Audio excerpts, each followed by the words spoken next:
And as impressive as this whole European market and Rimac is, we definitely have to cover other Tesla competitors. Sure. Brendan, I'm going to pass the ball over to you. Can you lead the intro and explanation of what is happening in the Asian part of the world? Sure. Absolutely.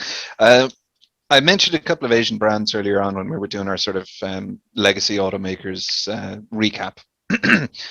Excuse me. And those are, they're based in Asian countries, and they have their own ecosystem within their countries in places like Korea and Japan, but they're very much a part of the Western ecosystem at the same time.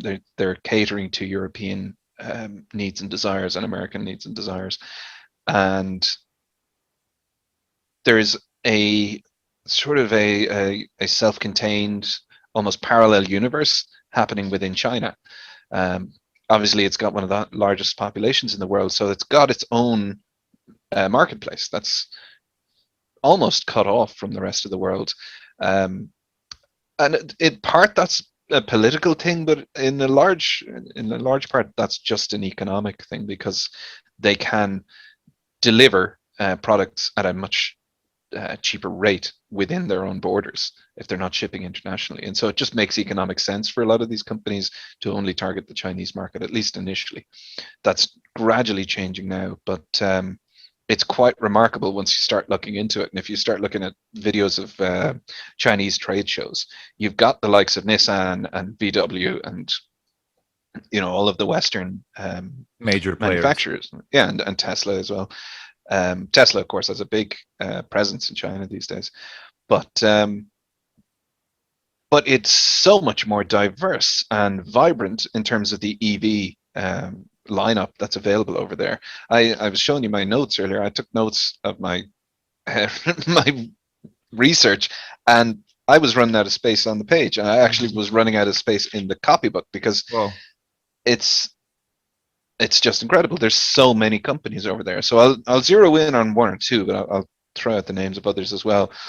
But probably the most interesting and impressive ones at the moment would be the likes of NIO or NIO, BYD as well, Build Your Dreams, Xpeng or Xiaopeng, and then just an absolute plethora of others as well. And the Chinese market for a long time, particularly in the early 2010s, their motivation for switching to EVs was pollution, because like everybody has heard the stories of the severe smog and pollution in Chinese cities. Yeah. They really are turning that around through the switch to EVs.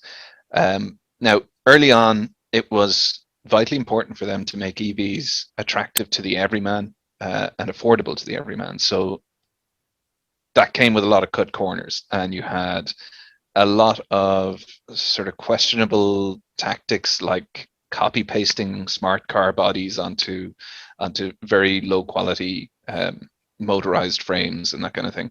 So there are a lot of those kinds of vehicles over there that I'd be kind of worried to get into, to be honest. And that's sort of become the stereotype of the Chinese electric vehicle, that it's not great.